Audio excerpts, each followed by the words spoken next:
Today we're going to talk about two sample z-intervals for the difference between two proportions. And in your calculator, those are called two-prop z-intervals. That's probably the most useful name for it for your purposes. So two-prop z-intervals. Our goal here is to estimate the difference between two proportions, each proportion from a different population. So I want you to imagine two big populations. This population on the left is going to be everyone who takes the AP Stats exam, and the right is going to be everyone who takes the AP Calc exam. When we talk about means, we're talking about two curves that we're selecting from. You know, the average score on those exams might have some sort of distribution like this. So don't think of this as selecting from some distribution that has some shape, maybe normal, maybe not.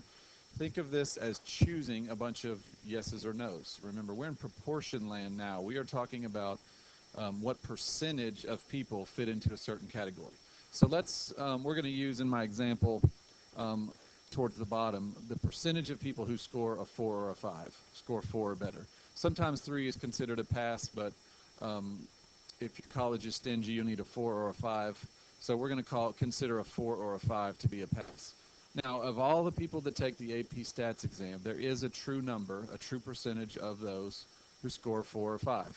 In reality, they probably know that because it's all computerized, but let's just pretend they don't know that, or we don't know that.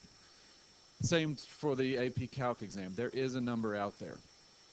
If there are two true numbers out there in space, then there's a true difference between those numbers that's also out there. So we're going to combine those two to create our parameter of interest, the true difference between P1 and P2.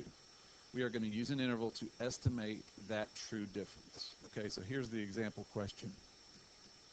The College Board, the people who put on the AP exam, they select 834 stats examinees. 584 of them scored 4 or better. So that's their sample, those 834 people. And they are getting just a proportion. They had 584 yeses, and the remaining ones are nos. Okay, they're not asking a number, they're asking a yes or no. Now, the calc examinees, they chose 689 of those. So the first thing I want to point out is it does not matter if your samples are the same size. Both of these obviously different. They had 434 pass that test for the 4 or better. What we want is a 95% confidence interval for the true difference. If we were all-knowing, we would know how different the pass rate is for these two tests. We are not. We can only count on this sample, so we're going to estimate that true number with a confidence interval. Okay, so we have a 4 or 5 step process, depending on how you break up the steps, for calculating a confidence interval. And it always starts with the same deal. You want to name the interval that you're going to use and name the parameter that you're trying to estimate. We're going to use a two-sample z-interval for the difference in proportions of the examinees who score 4 or better on AP Stats and AP Calc. Okay, two-prop z-interval would be okay. That's the calculator version. Technically, a two-sample z-interval for difference in proportions. Okay, so after we name, and I will encourage you, there's a lot of wording here, to pause and write this down. This is going to be one good, thorough example, and you need to know all of these steps. So pause at any time and catch up on the writing. Next, we need to confirm that we can go on with this estimation. In general, we have random, normal, and independent that we need to make sure are satisfied. I was told that the examinees were selected randomly. All right, so we don't know the method of, but usually, in our case, the question will say the word random, so we put the word random in our answer. So as long as we didn't choose more than 10%, because we are sampling from a finite population and without replacement. I'm not looking at one person's score and then putting them back in the mix. I chose a big sample.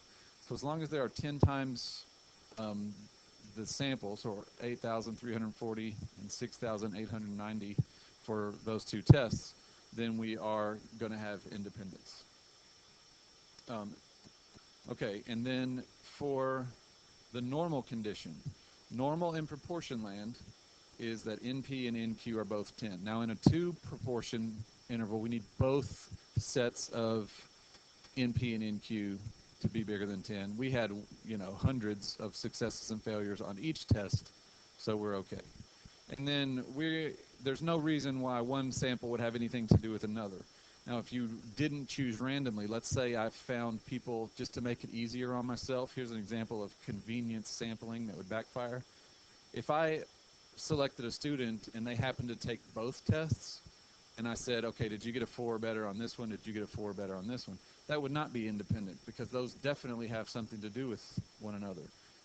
Somebody who passes the stats tests is presumably way more likely to pass the calc test than your randomly selected person. So as long as they're SRSs, most everything's taken care of.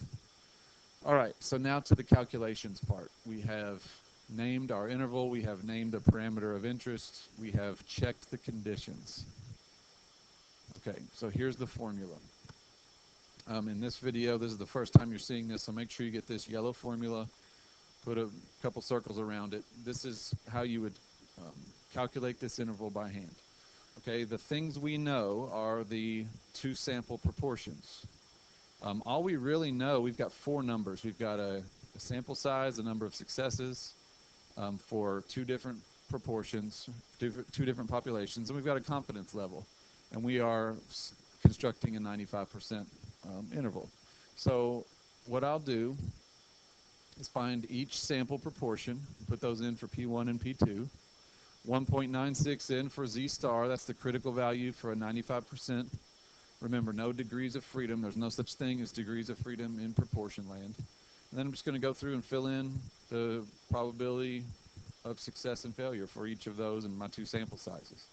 Now, when I say I'm doing this by hand, I mean I'm not doing it with the test menu in your graphing calculator.